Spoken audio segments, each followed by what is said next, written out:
Suala la wao kuzuiliwa kufanya mazoezi ya mwisho kwenye uwanja wa Benjamin Mkapa, lakini pia wakieleza nia yao ya kutoshiriki mchezo husika kutokana na kazi hiyo ama kushindwa kutekeleza azma yao ya kufanya mazoezi ya mwisho. Bodi ya Ligi Kuu Tanzania kama mwendeshaji na msimamizi wa ligi tunafanya kila kitu kwa mujibu wa kanuni, na kwa kuanzia tunafanya uteuzi wa maafisa wa mchezo kama sehemu ya utekelezaji wa hizo kanuni, na maafisa wa mchezo ndio ambao wanakuwa na mamlaka kuhusiana na uendeshaji kuhusiana na mchezo husika, ikiwemo kusimamia matukio yote yaliyoainishwa kwenye taratibu za mchezo, ikiwemo hilo tukio la mazoezi ya mwisho ambalo limeainishwa kwenye kanuni ya 17 ibara ya 45 ya Ligi Kuu kuhusu taratibu za mchezo. Kutokana na hilo bodi kwa sasa hivi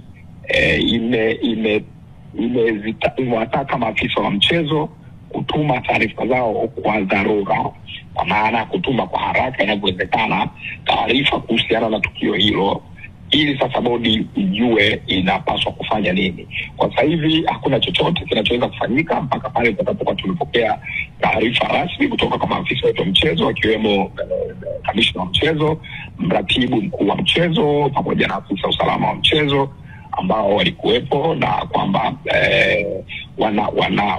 wanawajibika kutueleza juu ya kile ambacho kilitokea kwenye tukio hilo. Lakini timu isipofanya mazoezi ya mwisho ni inaweza kuwa sababu ya wao kuhususia mechi? Kwa sasa hivi hatupaswi kuongelea matokeo ya hiki kilichotokea.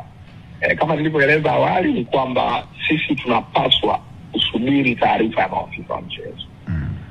Taarifa ya maafisa mchezo inaweza ikatuambia aidha hiki ambacho tumekiona kwenye barua ya klabu ya Simba ama kikawa ni kitu tofauti. Kwa hiyo kwa sasa hivi si wakati mzuri sana kuanza kuelezea matokeo ya hiki.